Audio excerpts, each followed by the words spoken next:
नमस्कार दोस्तों, स्वागत है आपका इस वीडियो में। ये हमारा तीसरा लेक्चर होने जा रहा है।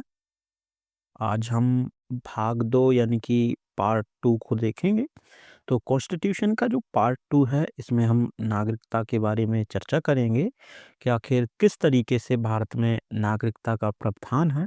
अगर कोई विदेशी आदमी नागरिकता लेना चाहता है तो वो कैसे ले सकता है, और भारतीय व्यक्ति अगर किसी दूसरे देश में नागरिकता के लिए अप्लाई करता है तो उसकी भारत की जो नागरिकता है वो रहेगी या रद्द हो जाएगी, और जो विशेष केस हुए हैं उन केसों के माध्यम से यहाँ समझेंगे। तो चलते हैं। तो ये जो है हमारा भाग 2 है, यहाँ नागरिकता की बात की गई है। इसमें हम आर्टिकल अगर कवर करें तो 5 से लेके 11 तक हमें आर्टिकल देखने को मिलेंगे। आर्टिकल 5 टू लेकर के 11, क्योंकि हमने 1 से लेकर के 4 तक पढ़े थे भाग 1 में। ये चीज़ पता होनी चाहिए जो हमारे भारत की बताती, संरचना की बात करती कि भारत की संरचना कैसे हुई है। तो भाग 2 5 से 11 सिटीजनशिप के बारे में बात करती है। तो चलिए शुरू करते हैं। अगर बात करें, जैसे कोई भी देश अपने मूल निवासियों को कुछ विशेष अधिकार देता है, इन अधिकारों में एक नागरिकता भी होती है। बिल्कुल बात सही है, क्योंकि हर एक देश व्यक्ति को एक नागरिकता का भी पूर्ण अधिकार देता है कि व्यक्ति इस देश का नागरिक है। भारत में एकहारी नागरिकता का प्रावधान है, मतलब केवल हम भारत में अगर नागरिक हैं तो कोई दूसरे अन्य देश में नागरिक नहीं होंगे। मतलब हम दूसरे पक्ष में भी देखें तो केवल देश के नागरिक हैं, किसी राज्य के नागरिक नहीं। इस चीज को भी ध्यान में रखना है। क्वेश्चन यहीं से पूछा जाता है कि भाई हम किसी राज्य के नागरिक हैं या देश के नागरिक हैं, तो हम देश के नागरिक हैं, राज्यों के नागरिक नहीं हैं। राज्यों के हम निवासी होते हैं। तो भारत एक एकहारी नागरिकता की बात करता है। हम देश के नागरिक होते हैं, ना कि राज्य के। राज्यों के हम क्या होते हैं? नागरिक नहीं बल्कि निवासी होते हैं। तो भारत में नागरिकता का कानून कहाँ से लिया गया है? ब्रिटेन से लिया गया, क्योंकि ब्रिटेन से ज़्यादातर हमने कुछ-कुछ चीज़ों को उठाया है। तो नागरिकता का भी कॉन्सेप्ट ब्रिटेन से उठाया गया है, जिसमें यही चीज़ की चर्चा होती है कि यहाँ पे भी ब्रिटेन देश के अंदर देश का व्यक्ति नागरिक होगा, ना किसी पर्टिकुलर राज्य का नागरिक कहलाएगा। राज्य का केवल निवासी कहलाएगा। भारत की नागरिकता अधिनियम जो आया है 1955 में, उसके आधार पे बात करें तो नागरिकता में पहली बार संशोधन 1986 में हुआ, और नागरिक होने के कारण पासपोर्ट, पैन कार्ड, आधार कार्ड आदि ये हम लोगों को अप्रूव किए जाते हैं। गैर नागरिकों को ये सुविधा उपलब्ध नहीं होती है। तो कह सकते हो कि भारत में नागरिकता का जो अधिनियम 1955 के तहत नागरिकता का अधिनियम चलता है। अगर कोई भी देश हमारे देश में नागरिक होना चाहता है तो इसी अधिनियम के तहत हमारे देश में वो नागरिक होगा, और उसी नागरिक संशोधन में, इसी अधिनियम, इसी एक्ट में एक संशोधन 1986 में देखने को मिलता है। अब नागरिक हो जाते हैं तो हम पासपोर्ट बना सकते हैं उस देश का, पैन कार्ड बन जाता है, हमें इनकम टैक्स देना होता है, और आधार कार्ड जो हमारी पहचान का प्रमाण होता है वो भी हम बना सकते हैं अगर हम उस देश के नागरिक हैं। किसके तहत? भारत की नागरिकता अधिनियम 1955 के तहत हम अपना रजिस्ट्रेशन कराते हैं। ठीक है। अब बढ़ते हैं हम आर्टिकल्स की ओर। सबसे पहले भाग 2 का पहला आर्टिकल यही है, अनुच्छेद 5।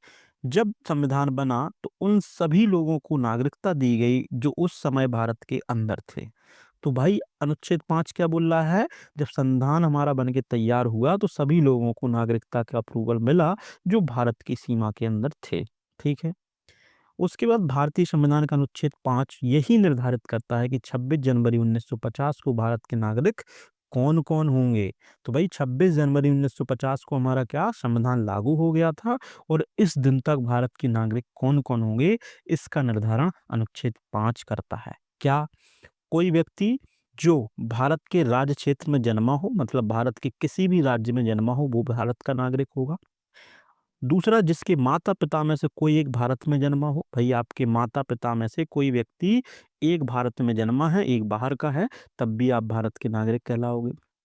तीसरा, जो संविधान लागू होने से पहले कम से कम 5 वर्ष तक भारत में सामान्य रूप से निवास कर चुका हो, वह भी भारत का नागरिक होगा। तो 5 साल तक जो व्यक्ति उस समय भारत में रहा होगा, वो भी भारत का नागरिक होगा।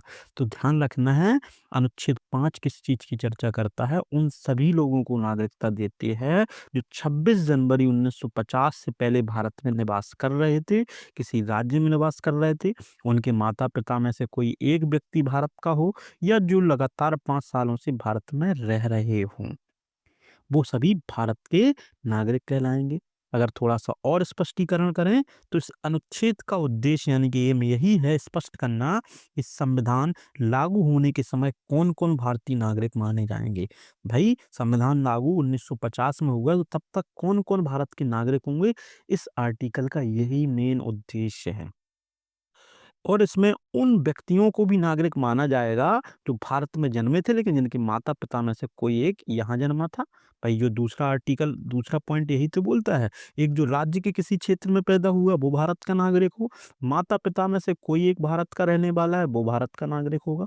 तीसरा यदि कोई व्यक्ति भारत में जन्मा नहीं है लेकिन उसने 26 जनवरी 1950 से पहले लगातार 5 साल तक भारत में निवास किया था, तो वह भी व्यक्ति भारत का नागरिक होगा। तो भाई कोई 1945 में अगर भारत में आ गया है, तो 1950 के पहले-पहले अगर वो भारत में लगातार 5 सालों तक रहा है, तो वह भी अगर भारत का नागरिक होना चाहता है, तो वो भी भारत का नागरिक माना जाएगा।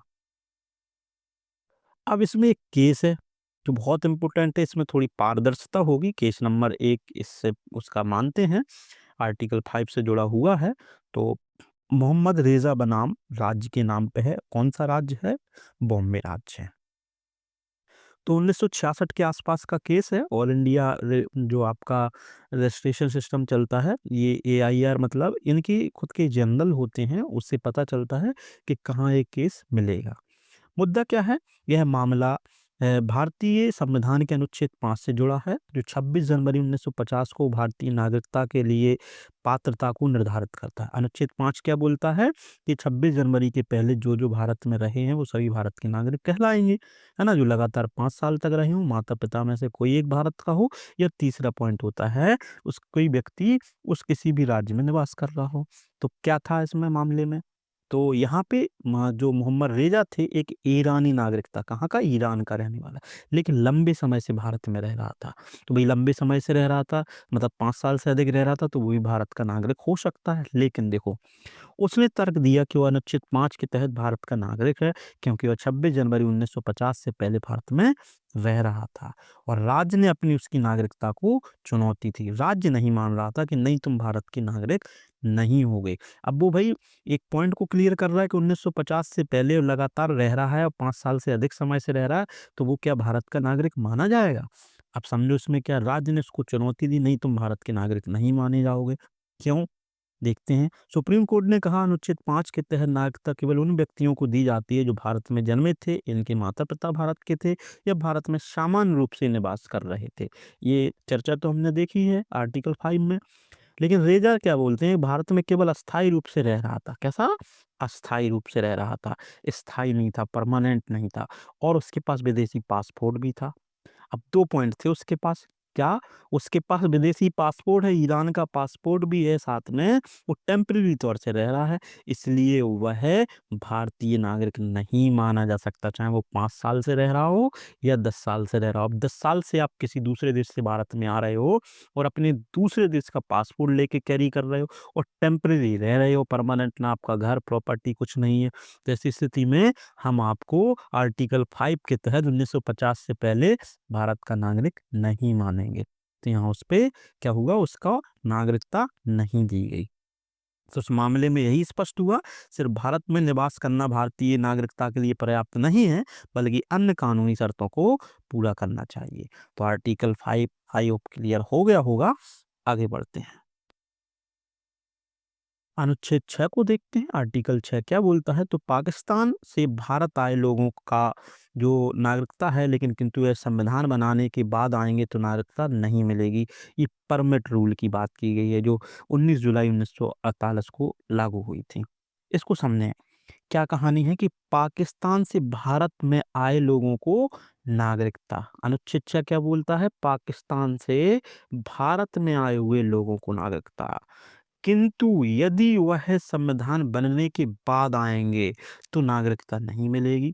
भाई पाकिस्तान के लोगों को 1947 से लेकर के 1950 के बीच में अगर वो भारत आ रहे हैं, 1947 से जो देश आज़ाद होने के बाद 1950 होने के बीच में जो 3 साल तक उनको मौका दिया गया था कि भाई यहाँ संविधान बनने के पहले आ गए अगर आप, तो आपको क्या कर दिया जाएगा, भारत का नागरिक बना लिया जाएगा। अगर आप संविधान लागू होने के बाद आते हो तो फिर आप भारत के नागरिक नहीं होंगे। तो इसमें क्या कहा गया, संविधान लागू होने से पहले जो व्यक्ति भारत से पाकिस्तान प्रवास कर गए थे, मतलब पाकिस्तान से भारत में प्रवास करके आए थे, वे निम्नलिखित शर्तों के तहत भारतीय नागरिक माने जाएंगे। मतलब 1950 से पहले कोई भी व्यक्ति, पाकिस्तान का व्यक्ति भारत में अगर आ गया, प्रवास करने का मतलब स्थानांतरण हो गया, ट्रांसफर करके भारत में आकर के रहने लगा, वे निम्न शर्तों के तहत भारत के नागरिक माने जाएंगे। यदि वह व्यक्ति 19 जुलाई 1948 से पहले भारत आया है, ये क्या है, इस दिन परमिट रूल लागू हुआ था 19 जुलाई 1948 को। यदि वह व्यक्ति भारत में जन्मा था, उसके माता पिता में से कोई एक या भारत में जन्मा था, तो वह भारतीय नागरिक होगा। उसे नागरिकता के लिए कोई पंजीकरण नहीं कराना होगा। तो 1948 से पहले का ये रूल क्या बोल रहा है कि कोई व्यक्ति मान लो पहले भारत में जन्मा, या उनमें माता पिता कोई एक जन्मा, या भाई कोई भी ऐसी भारत में अगर कोई भी व्यक्ति जन्मा है तो वो भारत का नागरिक हो सकता है इस परमिट रूल के तहत। अब सोचने वाली बात है, पाकिस्तान है जो, पाकिस्तान का हमें पता है कि भाई 1947 के बाद बंटवारा हुआ, दूसरे देश में कुछ लोग चले गए, उस देश से भारत में कुछ लोग आ गए, तो कुछ लोगों के परिवार बिछड़ गए, तो यहाँ मौका दिया गया था कि आप लोग, किन लोगों को, स्पेशल पाकिस्तान के लोगों को मौका दिया था कि आप लोग एक बार फिर से भारत में आके बस सकते हो। तो आर्टिकल जो 6 है केवल पाकिस्तान के लोगों के लिए था उस समय के लिए, कि आप आसानी से भारत आ सको। 1950 के पहले हम आपको एक मौका और दे रहे हैं, इतनी सी बात ध्यान रखनी है। और अगर पॉइंट 2 इसी का देखें तो यदि वह व्यक्ति 19 जुलाई 48 के बाद भारत आया था, तो उसे भारत सरकार द्वारा निर्धारित किसी अधिकारी के समक्ष नागरिकता के लिए पंजीकरण कराना होगा। पंजीकरण के लिए आवश्यकता को वह व्यक्ति भारत में कम से कम 6 महीने तक निवास कर चुका हो। तो इस चीज को ध्यान रखना है कि भाई यहाँ पे 19 जुलाई 1948 के बाद अगर कोई पाकिस्तान का व्यक्ति भारत आ रहा है तो उसको क्या करना होना होगा, एक रजिस्ट्रेशन कराना होगा नागरिकता का, तब उसको भारत में एडमिट किया जाएगा या भारत में रहने के योग्य माना जाएगा। तो यही परमिट रूल है। परमिट रूल मतलब परमिशन या रजिस्ट्रेशन का यहाँ पे अप्रूवल लेना होगा। और 1948 से पहले आ गए तो कोई बात नहीं है, लेकिन ये 1948 के आसपास अगर आप आते हो तो एक परमिट कराने के लिए रजिस्ट्रेशन कराना अनिवार्य कर दिया गया था। अगर इसको स्पष्टीकरण के माध्यम से समझें तो यह अनुच्छेद पाकिस्तान से आए उन शरणार्थियों को नागरिकता देने का संवैधानिक प्रावधान था जिन्हें भारत विभाजन के बाद भारत में बसना पड़ा। कुछ शरणार्थी विभाजन के बाद भारत आ गए, उन्होंने बोला तुम हिंदू हो भारत जाओ, तुम मुस्लिम हो तुम पाकिस्तान जाओ, ये सबसे ज़्यादा चल रहा था। तो कुछ वही पाकिस्तान से हिंदू आ गए भारत, और कुछ हिंदू भारत से पाकिस्तान चले गए। अब उनके यहाँ पे घर नहीं थे तो एज अ शरणार्थी के तौर पर रह रहे थे, तो उनको एक अप्रूवल दिया गया एज अ नागरिकता के तौर पर। आपको पता होना चाहिए राम जेठमलानी जो आपके भारत के सबसे बड़े लॉयर थे जिनकी मृत्यु हो चुकी है, सबसे ज़्यादा पैसा मतलब इनकी एक दलील, एक कह सकते हो एक बार की सुनवाई के लिए 10 से 15 लाख रुपए इनका चार्ज रहता था। ये भी पाकिस्तान से एज अ शरणार्थी के तौर पे भारत आए और भारत में रहना शुरू किया था। तो ये उसी समय की बात है। तो 19 जुलाई 1948 की तारीख इसलिए चुनी गई थी क्योंकि इस दिन भारत और पाकिस्तान के बीच इनर परमिट सिस्टम लागू किया गया था, जिसके तहत लोगों को आने जाने के लिए औपचारिक नियंत्रण लगाया गया। भाई परमिट रूल इसलिए लागू किया गया कि आसानी से आप लोग आ जा सको और रजिस्ट्रेशन हो सके, कितने लोग उधर से इधर आए, इधर से उधर कितने गए। तो 19 जुलाई 1948 भारत पाकिस्तान के लिए एक परमिट रूल लागू करता है, इस चीज की ध्यान रखना है। जो लोग 19 जुलाई 48 के बाद आए थे उनके लिए सरकारी पंजीकरण कराना अनिवार्य शर्त कर दी गई थी ताकि नागरिकता देने की प्रक्रिया को सही तरीके से कंट्रोल किया जा सके। तो आर्टिकल 6 का इतना ध्यान रखना है कि 19 जुलाई 1948 के बाद कोई भी व्यक्ति भारत में अगर आना चाहता है, खासकर पाकिस्तान का, तो उसको एक रजिस्ट्रेशन कराना होगा, तब जाकर के उसको भारत में परमिशन मिलेगी, जिससे क्या होगा, आसानी के आने-जाने की व्यवस्था को कंट्रोल किया जा सके। आर्टिकल 6 इतना बोलता है। अगर महत्व की बात की जाए, इस अनुच्छेद से विभाजन के बाद भारत में आए लाखों हिंदू, सिख और अन्य भारतीय शरणार्थियों को नागरिकता प्रदान की गई थी। यह उन लोगों के लिए संवैधानिक गारंटी थी जो पाकिस्तान में असुरक्षित महसूस कर रहे थे और भारत में बसना चाहते थे। तो ये क्या है, इम्पोर्टेंट फैक्ट मान लीजिए। तो लाखों हिंदू, सिख और अन्य जो लोग भारत में रहना चाहते थे, उन लोगों को एक सुरक्षा की गारंटी दी गई, संवैधानिक सुरक्षा की। हाँ, अब से आप भारत के नागरिक हो और आप भारत में आसानी से रह सकते हो, खासकर पाकिस्तान से आए हुए लोगों को। तो पाकिस्तान से आए हुए लोगों को अनुच्छेद 6 क्या देता है, एक सुरक्षा देता है नागरिकता की। अच्छा, एक केस है इसमें, इस केस को देखते हैं। केस आपका है यूनाइटेड अफ्रो एशियाटिक सोसाइटी बनाम केरल राज्य का केस है। यह मुद्दा अनुच्छेद 6 से जुड़ा है, जो पाकिस्तान से भारत आए प्रवासियों की नागरिकता तय करता है। तो ये पाकिस्तान से जितने लोग भारत आए हैं, उनकी नागरिकता को तय करने का काम अनुच्छेद 6 करता है। ये तो हमने देखा ही था। तो इस केस में क्या था, याचिकाकर्ता एक व्यक्ति था जो विभाजन के समय पाकिस्तान चला गया था। कहाँ चला गया था? पाकिस्तान चला गया था, लेकिन बाद में भारत लौट आया। उसने भारतीय नागरिकता का दावा किया, यह कहते हुए कि अनुच्छेद 6 के तहत भारत का नागरिक है। राज्य सरकार ने तर्क दिया कि भारतीय नागरिकता के लिए सरकार की अनुमति लेनी होगी, मतलब परमिट लेना होगा। जो हमने देखा, परमिट लेना होगा। परमिट रूल के तहत, जो 1948 वाला परमिट रूल के तहत सरकार से अनुमति लेनी होगी, तब आपका दावा मान्य माना जाएगा। आप हो एलिजिबल हो, लेकिन आपको परमिट लेनी होगी। क्या निर्णय हुआ? तो निर्णय क्या हुआ? सुप्रीम कोर्ट ने कहा, यदि व्यक्ति पाकिस्तान से भारत आया है और भारतीय नागरिकता अधिनियम 1955 की आवश्यकताओं को पूरा करता है, तो उसे भारतीय नागरिक माना जाएगा। इस फैसले से स्पष्ट हुआ, भारत में लौटने वाले प्रवासियों को सरकार की अनुमति और निर्धारित प्रक्रिया का पालन करना अनिवार्य है। तो ये फैसला क्या बताता है? पाकिस्तान से जितने लोग भारत इंडिया आए थे, उन लोगों को परमिट कराना अनिवार्य था। ये आपका केस इसी चीज पे बताता है। तो इस मामले में अनुच्छेद 6 की व्याख्या करते हुए प्रवासी नागरिकता अधिकार को स्पष्ट किया गया। सरकार की भूमिका का महत्व यहाँ पे योगदान दिया गया कि सरकार की भूमिका यहाँ पे बहुत ज्यादा स्टेबल रहेगी। अब बढ़ते हैं अनुच्छेद 7 पे। अनुच्छेद 7 क्या कहता है? स्वतंत्रता के बाद भारत से पाकिस्तान चले गए ऐसे व्यक्ति जो संविधान बनने से पहले लौट आए, उन्हें नागरिकता दे दी जाएगी। समझे बात को? स्वतंत्रता के बाद भारत से जो व्यक्ति पाकिस्तान चले गए हैं, ऐसे व्यक्ति जो संविधान बनने से पहले अगर लौट आए, तो उन्हें नागरिकता दे दी जाएगी।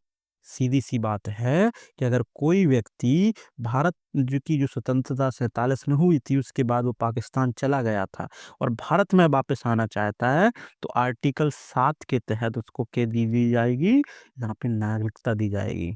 तो क्या होगा? तो उसे भारतीय नागरिकता पाने के लिए भारत सरकार द्वारा निर्धारित कानूनी प्रक्रिया का पालन करना पड़ेगा। तो अनुच्छेद 7 भी उसी चीज की चर्चा करता है कि 47 के बाद अगर कोई व्यक्ति पाकिस्तान चला जाता है और फिर आना चाहता है, तो आ सकता है। लेकिन सरकार के कुछ बिंदुओं पर ध्यान देना होगा। जैसे अगर कोई व्यक्ति विभाजन के समय या उसके बाद पाकिस्तान चला गया, तो उसे स्वाभाविक रूप से भारतीय नागरिक नहीं माना जाएगा। लेकिन यदि वह व्यक्ति वापस भारत आना चाहता है, तो उसे भारत सरकार द्वारा निर्धारित नियमों के तहत नागरिकता के लिए पंजीकरण करना होगा, जो परमिट रूल के तहत है ना। और यह प्रावधान अनुच्छेद 6 से अलग है, क्योंकि अनुच्छेद 6 उन लोगों की नागरिकता देता है जो सीधे पाकिस्तान से भारत आ गए थे, जबकि अनुच्छेद 7 उन लोगों पर लागू होता है जो पहले पाकिस्तान गए फिर लौट आए। तो सोचने वाली बात है, अनुच्छेद 6 और इसमें क्या डिफरेंस देखने को मिल रहा है? अनुच्छेद 6 इतनी सी बात कर रहा है जो पाकिस्तान में सुरक्षित महसूस नहीं कर रहा है, समझना बात को।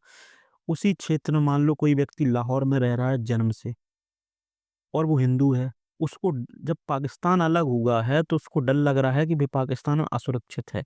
अब वो लाहौर का घर छोड़ के पाकिस्तान से इंडिया में आना चाहता है, तो अनुच्छेद 6 उस समय काम करेगा।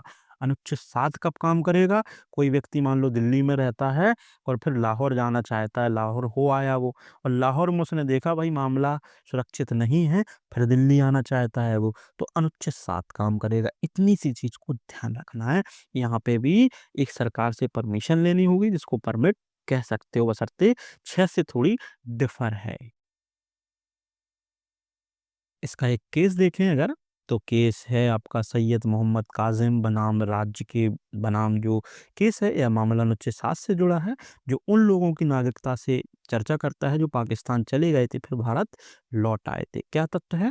सैयद मोहम्मद कासिम जो है विभाजन के बाद पाकिस्तान चले गए थे, उसके बाद बिना किसी वैध अनुमति के भारत में प्रवेश किया और नागरिकता का दावा दिया। तो सरकार ने उसकी नागरिकता को मान्यता करने से इनकार कर दिया। भाई तुम उस देश में चले गए थे और फिर से भारत में आ गए, हम आपको उसको मानक नहीं। क्यों आ गए भाई? उसका भारत में घर था, भाई पाकिस्तान में रहना शुरू हो गया, उसने सोचा भाई पाकिस्तान में हम सुरक्षित नहीं है, फिर आ गया। तो भाई अब तुम आ गए हो, तुम्हें भाई परमिशन लेनी होगी, सीधी सी बात इतनी है। निर्णय क्या हुआ कि सुप्रीम कोर्ट ने कहा जो व्यक्ति पाकिस्तान चले गए वे अनुच्छेद 7 के तहत भारतीय नागरिक नहीं रह सकते हैं जब तक उन्हें भारत सरकार से पुनः प्रवेश की अनुमति ना मिल जाए। चूंकि याचिकाकर्ता बिना अनुमति भारत में प्रवेश किया था, वह भारत का नागरिक नहीं माना जाएगा। तो यही महत्व है कि यह निर्णय अनुच्छेद 7 की व्याख्या करता है, स्पष्ट करता है कि विभाजन के पाकिस्तान चले गए लोगों के लिए भारत की नागरिकता प्राप्त करने के लिए कानूनी प्रक्रिया से गुजरना होगा। यहाँ तक अनुच्छेद 7 क्लियर हो जाता है। 6 क्या बोलता है? जो व्यक्ति पाकिस्तान में सुरक्षित नहीं है वो भारत आ सकते हैं, जो वहाँ के ऑलरेडी निवासी थे। अनुच्छेद 7 क्या बोलता है? जो व्यक्ति पाकिस्तान चला गया और फिर भारत आना चाहता है। इतनी चीज ध्यान रखेंगे। अनुच्छेद 8 की बात करते हैं। क्या बोलते हैं? विदेश भ्रमण और नौकरी करने पर भारत की नागरिकता समाप्त नहीं होगी। भाई सीधी सी बात है, आप कोई देश को भ्रमण करने जा रहे हैं, घूमने जा रहे हैं या वहाँ पे नौकरी करने जा रहे हैं, तो आपकी नागरिकता थोड़ी ना खत्म हो जाएगी। तो अनुच्छेद 8 है आपको पावर देती है कि आप किसी भी दूसरे देश में रह सकते हो, बशर्ते आप भारत की सिटीजनशिप बना के रख सकते हो जब तक वहाँ की सिटीजनशिप नहीं लोगे। तो इसमें क्या प्रावधान है कि अगर कोई व्यक्ति भारत से बाहर जन्मा है लेकिन उसका कोई माता पिता या पूर्वज भारत में जन्मा है और वह व्यक्ति भारतीय नागरिकता चाहता है, तो वह उस देश में स्थित भारतीय राजनयिक मिशन यानी कि जो एम्बेसी होती है उसमें आवेदन कर सकता है, पंजीकरण द्वारा भारतीय नागरिक बन सकता है। समझें। अनुच्छेद 8 ये बात करता है, मान लीजिए आपका एक परिवार है, परिवार में आपके सभी लोग विदेश में फॉरेन में रहने लग गए हैं लेकिन वहाँ की नागरिकता नहीं ली है। अब वहाँ पे आप पैदा हुए तो ऐसे में आपको भारत की नागरिकता के लिए वहाँ की एम्बेसी ऑफिस में वहीं की एम्बेसी ऑफिस में जाकर के अपना रजिस्ट्रेशन करा लेना है। आप अपने देश की नागरिकता ले सकते हो वहाँ से। दूसरी चीज़ ये है कि भाई कोई दूसरे देश में जा कर के आप नौकरी करना चाहो या आप घूमना चाहो तो आपकी नागरिकता जब तक खत्म नहीं होगी जब तक आप उस देश की नागरिकता नहीं ले लेते हो। तो अनुच्छेद 8 को इस तरीके से समझना है। मुख्य बिंदुओं को देखें अगर हम, तो ये अनुच्छेद विदेश में रहने वाले भारतीय मूल के लोगों के लिए जो होता है भारतीय नागरिकता प्राप्त करने का अवसर देता है, जिसको हम person of Indian origin PIO के नाम से जानते हैं। जो भारतीय मूल के लोग हैं जो विदेश में रहना चाहते हैं और भारत के ही नागरिक बना रहना चाहते हैं, उनके लिए ये सब 8वां आपका आर्टिकल है, ये सबसे ज़्यादा इम्पोर्टेंट हो जाता है। ऐसे व्यक्तियों को भारतीय दूतावास यानी कि वाणिज्य दूतावास जो है वहाँ जाकर के नागरिकता के लिए आवेदन कर सकते हैं। यह प्रावधान उन भारतीय लोगों के लिए है जो रोजगार, व्यापार या शिक्षा अन्य कारणों से विदेश में बस गए हैं। भाई जो लोग विदेश में बस गए हैं, उनके बच्चे हो रहे हैं, कुछ भी हो रहा है, तो वो आसानी से भारत की नागरिकता ले सकते हैं। अनुच्छेद 8 उनको ये पावर देता है। ये अनुच्छेद जो है प्रवासी नाग भारतीय होते हैं, जो ओवरसीज इंडियंस होते हैं, उनको भारतीय नागरिकता प्राप्त करने की सुविधा देते हैं। प्रवासी का मतलब होता है जो अपने देश से दूसरे देश में रहने लग जाए, बशर्ते उस देश की नागरिकता ना ले। वो भारत की नागरिकता लाए लेके रखा हुआ है, उसको प्रवासी भारतीय बोलेंगे। इसमें उन लोगों को लाभ मिलता है जो विदेश में जन्मे थे लेकिन उनके माता पिता पूर्वज या भारत में जन्मे थे और भारतीय नागरिकता प्राप्त करना चाहते हैं। भाई इसमें उन्हीं यही बेनिफिट मिलता है जो भी आपके माता पिता या पूर्वज भारत में जन्मे थे और आप विदेश में रह रहे हो तो आप चाहते हो कि हम भारत की नागरिकता का दावा करें, तो अनुच्छेद 8 के तहत आपको क्या मिल जाएगी, पावर मिल जाएगी कि हाँ, आप भारत के सिटीजन बन सकते हो। तो ये क्लियर हो जाता है अनुच्छेद 8। देखते हैं अनुच्छेद 9 क्या बोलता है। विदेशी नागरिकता लेने पर भारत की नागरिकता समाप्त कर दी जाएगी। तो अनुच्छेद 9 क्या बोलता है, कोई दूसरे देश की अगर आप नागरिकता लेते हो तो आपकी नागरिकता खत्म कर दी जाएगी। क्या प्रावधान है, कोई व्यक्ति स्वेच्छा से किसी अन्य देश की नागरिकता लेता है और यह नागरिकता उसके संविधान लागू होने के बाद ली जाती तो वह भारत का नागरिक नहीं होगा। तो इस चीज को ध्यान रखना है कि सीधी सी बात ध्यान रखना, अनुच्छेद 9 यही बोलता है कि हम दूसरे देश की नागरिकता अगर लेते हैं तो भारत की नागरिकता हमारी खत्म हो जाएगी। मुख्य बिंदु क्या है कि भारत में दोहरी नागरिकता या डुअल सिटीजनशिप की अनुमति नहीं मिलती है। यदि कोई व्यक्ति भारत की भारतीय नागरिकता किसी अन्य देश की नागरिकता को स्वीकार करता है भारतीय नागरिक, तो उसकी भारतीय नागरिकता स्वतः समाप्त हो जाएगी, ऑटोमेटिक खत्म हो जाएगी। यह अनुच्छेद के तहत यदि कोई व्यक्ति किसी अन्य देशों का नागरिक बनना चाहता है तो वह व्यक्ति भारतीय संविधान के तहत कोई भी नागरिक अधिकार नहीं रख सकता है, जैसे वोट डालना या सरकारी नौकरी करना, ये सब खत्म हो जाते हैं। इस मामले में व्यक्ति को नागरिकता अधिनियम 1955 के तहत अपनी नागरिकता छोड़ना होगा। तो भाई इस चीज को ध्यान रखना, आर्टिकल 9 यही बोलता है कि अगर आप दूसरे देश की नागरिकता लेना चाहते हो तो आपकी अपनी देश की नागरिकता स्वतः समाप्त हो जाएगी। आप अपने देश के नागरिक नहीं ले रह पाओगे, क्योंकि भारत में डुअल सिटीजनशिप की अनुमति नहीं दी जाती है। एक केस देखते हैं। केस है आपका प्रवीण भाई जगजीवन बनाम राज्य के नाम से है। यह अनुच्छेद 9 से जुड़ा हुआ है, जो दोहरी नागरिकता की बात करता है, उसको प्रतिबंधित करने के ऊपर हुआ था। ये केस क्या है, तथ्य यही है कि प्रवीण भाई जो थे, जगजीवन दास जी, वो भारतीय नागरिक होते हुए किसी अन्य देश की नागरिकता ग्रहण कर ली थी। भारतीय नागरिक के साथ साथ दूसरे देश की नागरिकता ग्रहण कर ली थी। उन्होंने दावा किया कि वो अभी भी भारतीय नागरिक बना रह सकते हैं, बने रह सकते हैं, इस तरीके से उनका दावा था। तो सुप्रीम कोर्ट के निर्णय ने यह कहा कि अगर कोई व्यक्ति भारतीय नागरिक स्वेच्छा से किसी अन्य देश की नागरिकता लेता है तो वह स्वतः भारतीय नागरिकता खो देता है।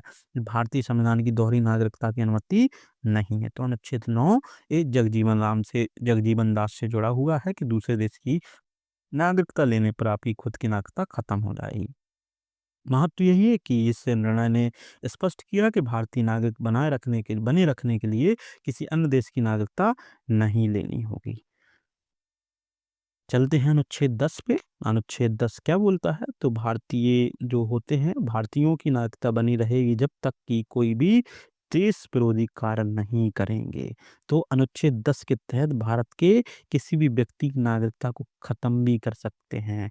जो भी व्यक्ति भारतीय संविधान के अनुसार भारतीय नागरिक है, वह तब तक नागरिक बना रहेगा जब तक कि संसद द्वारा बनाए गए कानून के अनुसार उसकी नागरिकता समाप्त ना की जाए। अगर किसी व्यक्ति की देश विरोधी गतिविधियां चल रही हैं तो उसकी नागरिकता अगर समाप्त कर दी गई है तो अनुच्छेद 10 संसद को पावर देती है। किसको? अनुच्छेद 10 जो है संसद को पावर देती है किसी भी व्यक्ति की नागरिकता समाप्त करने की, अगर वो देश विरोधी कोई घटना कारित कर रहा है। तो इसका केस अगर देखें, सरबजीत बनाम भारत संघ का केस 2008 का है, जो 10 से जुड़ा हुआ है अनुच्छेद। ये नागरिकता के अधिकारों को बनाए रखने से जुड़ा मामला था। तथ्य क्या है, सरबजीत जो थे, भारतीय नागरिकता दावा किया लेकिन सरकार ने उनकी नागरिकता को अवैध घोषित किया। उसने तर्क दिया कि जब तक उसकी नागरिकता कानूनी रूप से समाप्त नहीं होती तब तक वह भारतीय नागरिक बना रहेगा। निर्णय क्या हुआ, सुप्रीम कोर्ट ने कहा कि एक व्यक्ति जब तक भारतीय बना रहेगा तब तक की वह भारतीय नागरिकता अधिनियम के तहत नागरिकता नहीं खो देता है। सरकार ने नागरिकता समाप्त करने के लिए उचित कानूनी प्रक्रिया अपनानी होगी। अगर सरकार कोई भी व्यक्ति की नागरिकता भंग करना चाहता है तो उसको प्रूव करना होगा कि इसने देश विरोधी कोई घटना कारित की है, तब सरकार उस व्यक्ति की नागरिकता को भंग कर सकता है। ऐसे किसी भी व्यक्ति की नागरिकता को भंग नहीं कर सकती। ये बहुत बड़ा राइट होता है व्यक्ति का। इस निर्णय ने पुष्टि की भारत में नागरिकता समाप्त करने की प्रक्रिया कानूनी होनी चाहिए और व्यक्ति के अधिकारों का उल्लंघन नहीं होना चाहिए। तो एक बैलेंस मतलब कह सकते हो आपका यहाँ पे जजमेंट था कि सरकार अगर नागरिकता खत्म करना चाहती है तो उचित कानूनी प्रक्रिया से होना चाहिए, कोई अवैध तरीके से ना करे, किसी का शोषण न करे। यहाँ व्यक्ति के राइट को भी मजबूत रखा गया था। बात करेंगे अनुच्छेद 11 की। इसमें नागरिकता संबंधी कानून संसद बनाती है, जिम्मेदारी गृह मंत्रालय को दी गई है। तो अनुच्छेद 11 यहाँ संसद जो होती है उस संसद को पावर देती है कि नागरिकता से जुड़े कोई भी कानून बनाए, और ये जिम्मेदारी गृह मंत्रालय को है, होम मिनिस्ट्री को है। तो क्या प्रावधान है इसमें? बताया कि भारतीय संसद को यह अधिकार दिया गया है, किसको? संसद को अधिकार दिया गया है कि वह नागरिकता प्राप्त करने या नागरिकता बनाए रखने या नागरिकता समाप्त करने के लिए जो भी नियम हैं और शर्तों का निर्धारण कर सके। तो संसद को यहाँ नागरिकता से जुड़े पावर दिए गए हैं कि कोई भी नियम बना सकती है, बदल सकती है। इसका मतलब यह है कि संविधान में केवल नागरिकता की मूलभूत रूपरेखा दी गई है, लेकिन नागरिकता से जुड़े विस्तृत प्रावधानों को बनाए रखने का अधिकार संसद को दिया गया है। तो कह सकते हो अनुच्छेद 5 से लेकर अनुच्छेद 10 तक यहाँ पे संविधान में नागरिकता का पूरी कहानी दी गई कि नागरिकता कैसे मिलेगी। ले अनुच्छेद 11 जो है संसद को पावर देती है कि तुम नागरिकता के लिए कोई भी बदलाव कर सकते हो। देखो मुख्य बिंदु क्या है कि संविधान केवल यह बताता है कि 1950 में भारत में कौन कौन नागरिक थे, यानी कि अनुच्छेद 5 से 10, लेकिन भविष्य में नागरिकता के प्रावधानों में बदलाव करने की शक्ति संसद के पास है। अगर भविष्य में कोई भी नागरिकता में बदलाव करना चाहती है संसद, तो अनुच्छेद 11 का इस्तेमाल कर सकती है। यह अनुच्छेद के तहत नागरिकता अधिनियम 1955 को पारित किया गया था, और जिसमें नागरिकता प्राप्त करने और समाप्त करने के तरीके भी तय किए गए थे। तो अनुच्छेद 11 के तहत ही ये आर्टिकल तैयार हुआ था, ध्यान रखेंगे। तो ये आर्टिकल हुआ, या सीएए जो आपका नागरिकता संशोधन अधिनियम, जिसको सिटीजन अमेंडमेंट एक्ट बोलते हैं, ये भी अनुच्छेद 11 की ही देन है। तो संसद को यह अधिकार भी है कि वो नागरिकता से जुड़े कानूनों में संशोधन भी कर सकती। तो अनुच्छेद 11 संसद को क्या देती है? नागरिकता के कानून में बदलाव करना, कोई भी अमेंडमेंट करना, कोई भी नया एक्ट पारित करना, तो ये संसद को पावर मिलती है। एक केस देखते हैं, समझ में आ जाएगा। केस क्या है? बिनोय बोस करके और भारत संघ के बीच का एक केस है, अनुच्छेद 11 से जुड़ा मामला है, जो संसद को नागरिकता से जुड़े कानून बनाने की शक्ति देता है। किसको? संसद को क्या देता है? पावर। नागरिकता से जुड़े कानून बनाने की पावर देता है। क्या तथ्य है? याचिकाकर्ता ने चुनौती दी कि नागरिकता अधिनियम 1955 के तहत नागरिकता को नियंत्रित करने का अधिकार संसद में नहीं है, यानी संसद के पास नागरिकता को नियंत्रित करने का अधिकार नहीं। उसने कहा भारतीय नागरिकता संविधान द्वारा निर्धारित होनी चाहिए। भारत की नागरिकता संविधान द्वारा निर्धारित होनी चाहिए, ना कि संसद के द्वारा। तो इस चीज को ध्यान रखना। उसका मुद्दा इतना था कि संसद के पास इतनी पावर नहीं होनी चाहिए, पावर संविधान के पास होनी चाहिए। ठीक है, तो क्या निर्णय लिया गया देखो फिर। तो सुप्रीम कोर्ट ने कहा अनुच्छेद 11 भारतीय संसद को अधिकार देता है कि वह नागरिकता में कोई भी संबंधित कानून बना सकता है, संशोधित कर सकती है। तो अनुच्छेद 11 भारतीय संसद को क्या देती है? पावर देता है। किस चीज का? कानून बनाने का और संशोधित करने का। कौन सा कानून? केवल नागरिकता का कानून। नागरिकता से जुड़े कोई भी नए कानून बनाना हो, नए एक्ट बनाना हो, कोई भी संशोधन करना है, तो 11 के तहत बना सकते हैं। इस फैसले ने स्पष्ट किया कि संसद को नागरिकता से जुड़े कानून बनाने और संशोधन करने की पूरी शक्ति है। तो अनुच्छेद 11 फुल पावर देती है संसद को। अब हम समझते हैं कुछ इम्पोर्टेंट फैक्ट कि नागरिकता प्राप्त करने की कैसी विधियां होती हैं, जो हम कह सकते हो सिटीजनशिप एक्ट 1955 की ग्लिम्स को पढ़ेंगे अच्छे से, जो इम्पोर्टेंट फैक्ट हैं। देखते हैं। तो भारत में नागरिकता प्राप्त करने की 5 विधियां। कितनी? 5 तरीके से भारत में नागरिकता प्राप्त कर सकते हैं। पहली है जन्म के आधार पे। देखो क्या है, भारत में जन्म लेने वाले सभी बच्चों को नागरिकता दी जाएगी यदि उनके माता पिता भारत के नागरिक हों। जैसे हम सभी लोग कैसे नागरिक हैं? जन्म के आधार पर हमारे माता पिता भारतीय, इस वजह से। दूसरा है वंश के आधार पे, यानी कि विदेश में जन्म लेने वाले बच्चों को भी नागरिकता दी जाएगी यदि उनके माता पिता दोनों में से कोई एक भारतीय नागरिक हो। भाई हमारे माता पिता में से पिताजी मान लीजिए भारतीय, माता जी हमारी मान लो फॉरेनर हैं, तो अगर ऐसी स्थिति में हम भारत की नागरिकता लेना चाहते हैं, तो पिताजी के आधार पर हमें नागरिकता मिल जाएगी। दूसरा हो गया। तीसरा है रजिस्ट्रेशन के आधार पर, पंजीकरण के आधार पर।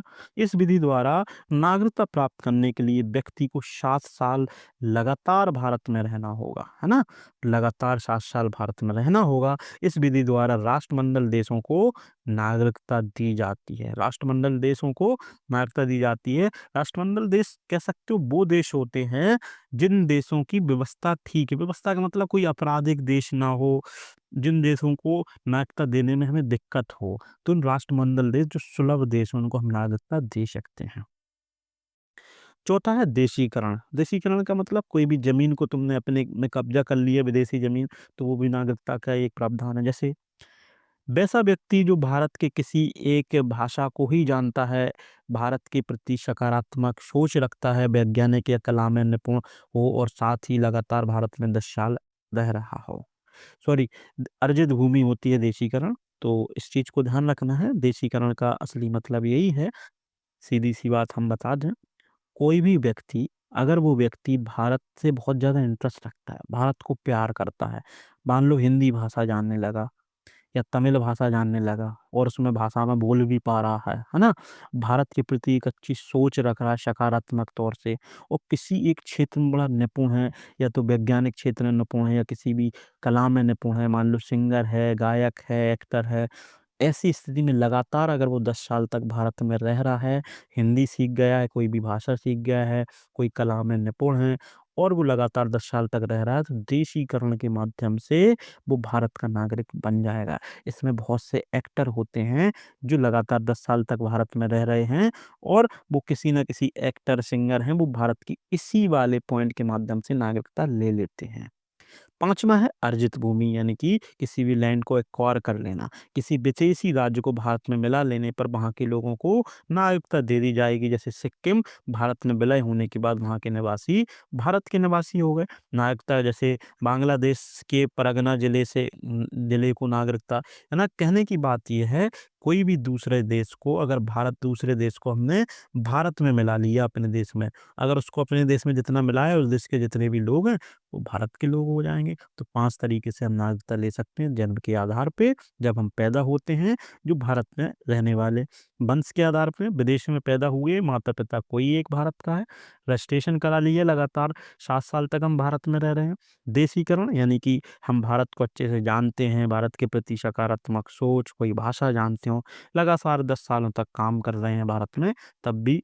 5वीं है अर्जित भूमि, यानी कि किसी भी लैंड को एक्वायर कर लेना दूसरे देश की, तब भी हम भारत के नागरिक हो सकते हैं। ये नागरिकता प्राप्त करने के प्रावधान हो गए हैं। अब कुछ इम्पोर्टेंट पॉइंट यहाँ पे हम देखते हैं। सबसे पहले यहाँ पे हम कलर चेंज कर लें। सबसे पहले पॉइंट समझते हैं एनआरआई किसे कहते हैं। तो एनआरआई का फुल फॉर्म होता है नॉन रेसिडेंट इंडियन, या कह सकते हैं वह नागरिक जो वर्तमान में भारत में नहीं रह रहा है लेकिन वो भारतीय है। जो व्यक्ति भारत में नहीं रह रहा है लेकिन भारतीय है तो उसको हम एनआरआई बोलेंगे, लेकिन वह भारत का नागरिक है। यह वह विदेश में 6 माह से ज़्यादा पढ़ाई या नौकरी के लिए चला गया है तो वो व्यक्ति एनआरआई कहलाएगा। तो एनआरआई का मतलब सीधी सी बात है, भारत का व्यक्ति किसी दूसरे देश में रहने लग गया है और भारत का नागरिक है तो उसको हम क्या बोलेंगे? एनआरआई बोलेंगे, नॉन रेसिडेंट इंडियन। आप समझते ओवरसीज सिटीजनशिप किसे बोलते हैं? तो इसे 2005 में लक्ष्मीलाल सिंघवी समिति द्वारा जोड़ा गया था। एक समिति बनाई गई थी जिसका नाम था लक्ष्मीमल सिंघवी समिति। और ये ओवरसीज सिटीजनशिप क्या देखते हैं? ये बड़े-बड़े उद्योगपतियों को दी जाती है। इस लाइन को पकड़े रहना, ओवरसीज सिटीजनशिप बड़े-बड़े उद्योगपतियों को दी जाती है, जिन्होंने विदेशी नागरिकता ग्रहण कर ली है। इस नागरिकता को प्राप्त करने वाला व्यक्ति बिना वीज़ा से भारत आ सकता है। सीधी-सी बात, मान लीजिए अ, बिल गेट्स हैं, मान लो बिल गेट्स हैं। अब ये भारत में बार-बार व्यापार करने के लिए आ रहे हैं, बार-बार आ रहे हैं, बार-बार वीज़ा, पासपोर्ट बनवा के परेशान ना हों, तो ऐसे बड़े उद्योगपतियों को ओवरसीज़ सिटीज़नशिप दे दी जाएगी कि आप आकर के भारत में आसानी से व्यापार कर सको। इस चीज़ को ध्यान रखना, ओवरसीज सिटीजनशिप केवल उद्योगपतियों को दी जाती है। नोट, देश विरोधी काम करने या पागल हो जाने या दूसरे राष्ट्र के प्रभाव में आ जाने पर गृह मंत्रालय द्वारा नागरिकता समाप्त की जाती है, जो हमने पहले भी बता दी थी। हमें बस इतना ही समझना, ओवरसीज का मतलब होता है जब कोई भी दूसरे देश का व्यक्ति जो भारत में बढ़िया व्यापार कर रहा है, बड़ा उद्योगपति है, बार-बार वीज़ा, पासपोर्ट से बचने के लिए उस व्यक्ति को ओवरसीज दे दी जाती है। ये वीज़ा से अच्छी चीज़ होती है, लेकिन इसमें उसको वोट डालने का राइट नहीं होता है।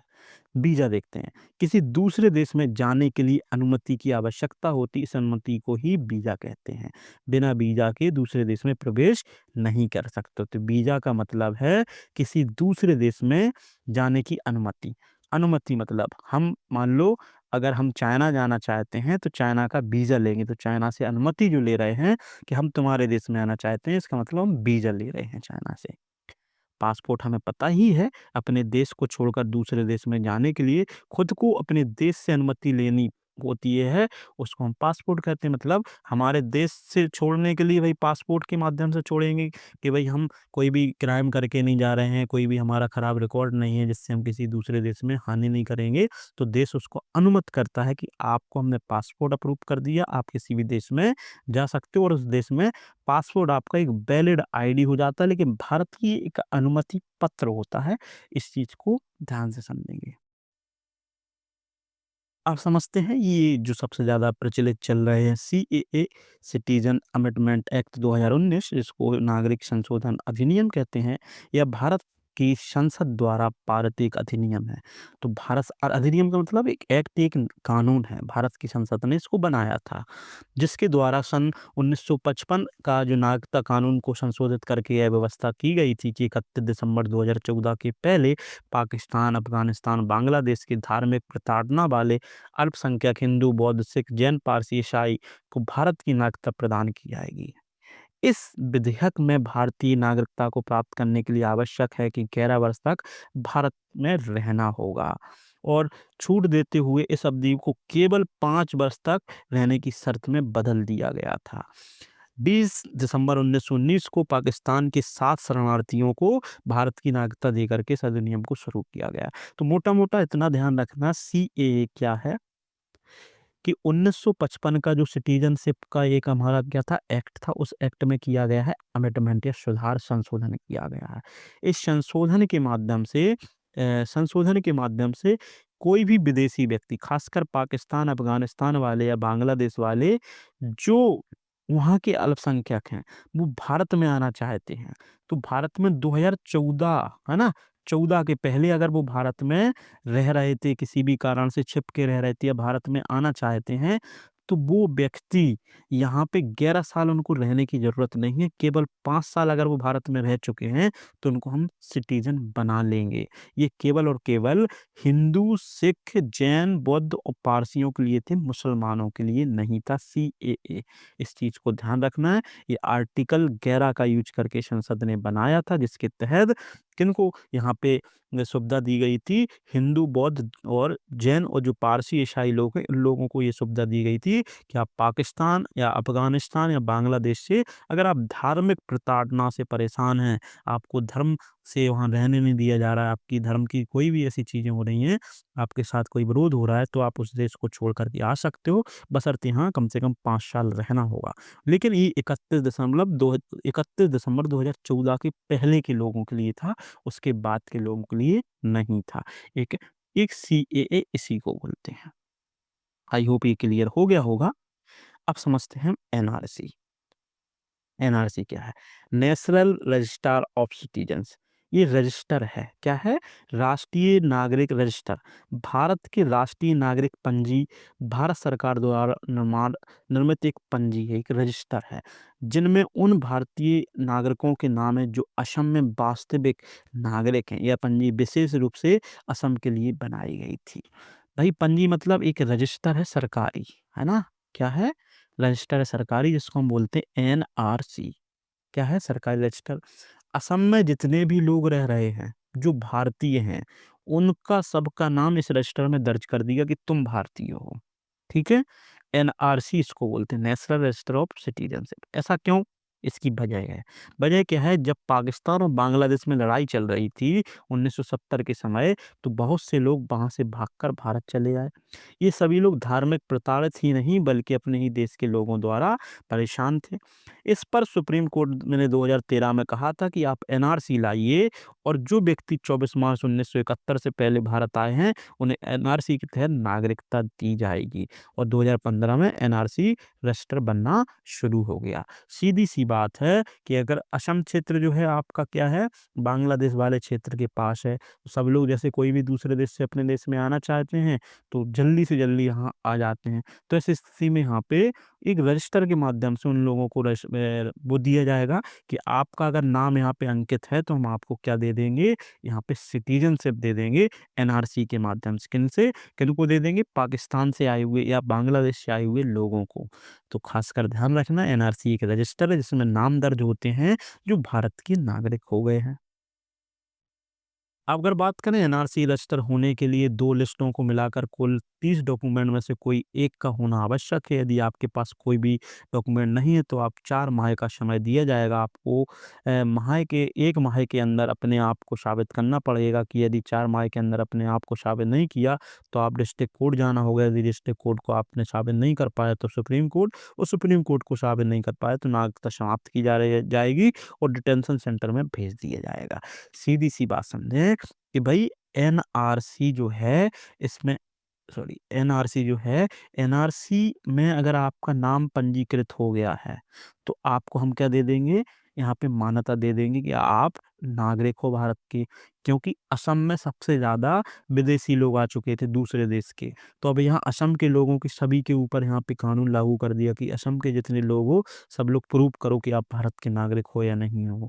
प्रूव करने के लिए एनआरसी रजिस्टर पर उनका अंकन होना चाहिए और कुछ प्रमाण पत्र होना चाहिए। ऐसे कुछ 30 डॉक्यूमेंट उन्होंने लिस्टेड किए। इनमें से कोई आपके पास एक डॉक्यूमेंट भी है, तो हम आपको भारत के नागरिक मानेंगे। इसलिए यहाँ पे ये कंडीशन देखते हैं। अगर एनआरपी की बात की जाए, तो नेशनल पॉपुलेशन रजिस्टर बोलते हैं, राष्ट्रीय जनसंख्या रजिस्टर कह सकते हो।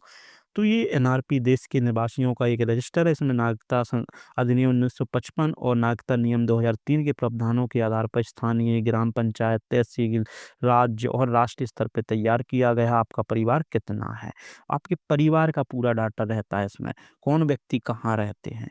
इस आधार पे एनआरपी बनेगा। इससे जनसंख्या की गणना की जाएगी और एनआरपी के बाद जनगणना का सही आंकड़ा मिल पाएगा।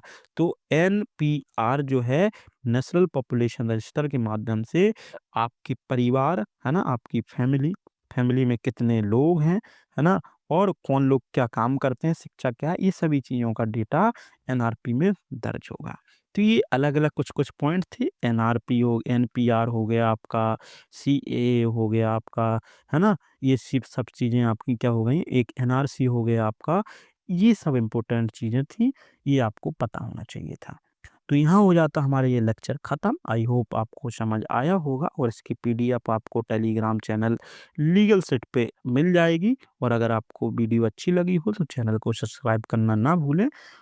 बहुत-बहुत धन्यवाद।